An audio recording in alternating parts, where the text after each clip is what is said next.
the candy fishing challenge. I gotta fish with candy. My dad gets to fish with 3 soft plastics of his choice. He's using little, I call it bubble gum, but what is it called, Daddy? Mertholate. Mertholate, and I'm pretty sure I've already lost like a 4-pounder. Probably not that big, but it's big for this pond. It's huge. And there's the release. My goodness. Alright, so I'm giving up on candy because it's extremely hard to rig up, and I only got 1 bite. So that's going to be the end of the candy fishing challenge, but we're going to keep fishing. Just try to catch fish now. Alright.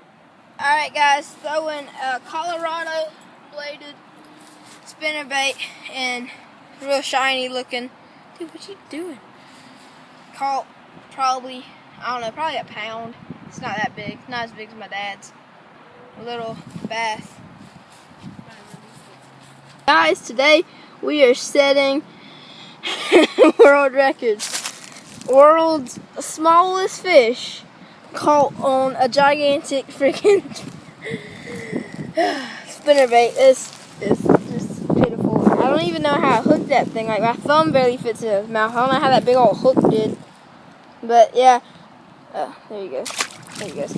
Okay, but back to the spinnerbait. Getting too old for this. I was throwing it, and nice Colorado blades because not much water clarity, really muddy. I was throwing it, and I was just letting it. I was pulling it with the rod tip so it'll come up to the surface, and I just let it propel her back down low. And as I was doing that, it was just, he hit it right, like I was about to pull it out of the water, and he hit it right there. I didn't even have to hit the hook on him. I just picked the rod tip up and put him in the shore. Or not really put him in the shore, just pulled him onto the shore. So yeah, I don't really like catching small fish, but a fish is a fish. Now me and my dad are tied because he's got 2 too. But he's all the way over there on the other side. So I couldn't film his other fish. So yeah. Alright guys, key tips when fishing muddy water like this. Like, as you can see, you can barely see the water after you get about 3 inches deep.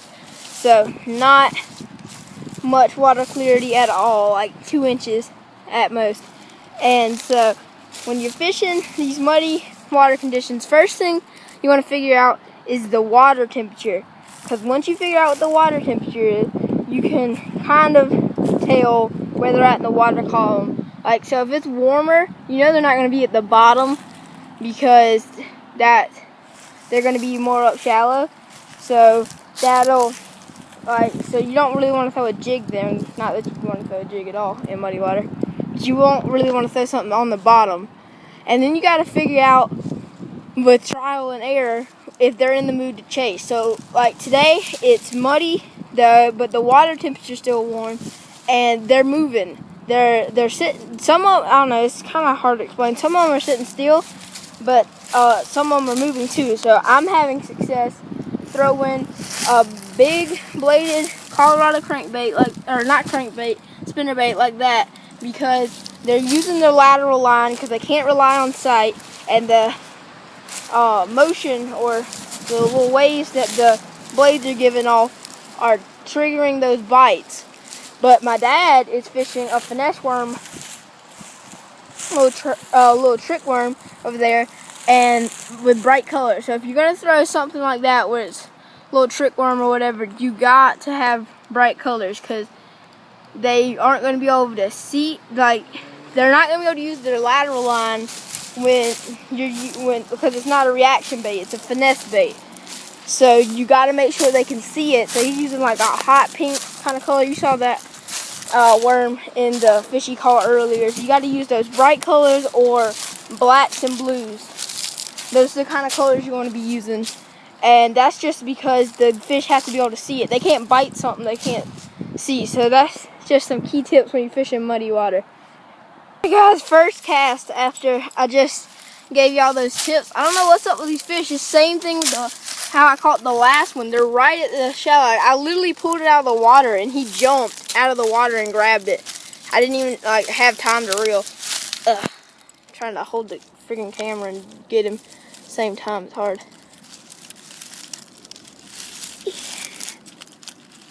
He's got the whole spinner.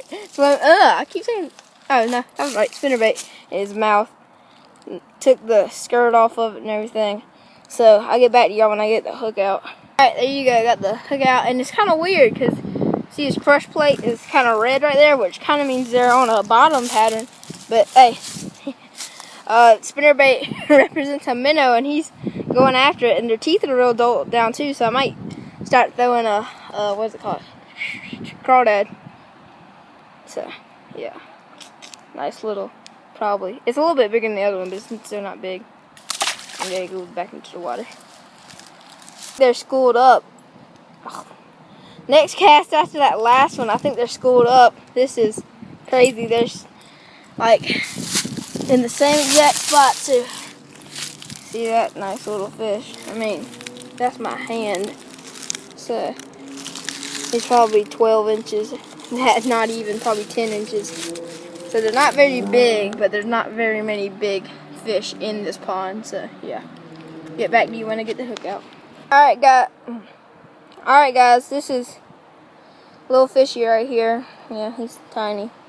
But yeah, fish is a fish, is a fish is a fish. Unless it's not a fish. Don't want to catch turtles. And there he goes back into the water.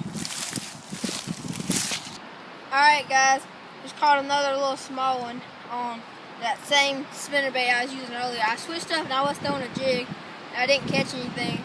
Then my dad started throwing my bait caster, and he caught one on a single-bladed spinnerbait. So I went back and caught this one.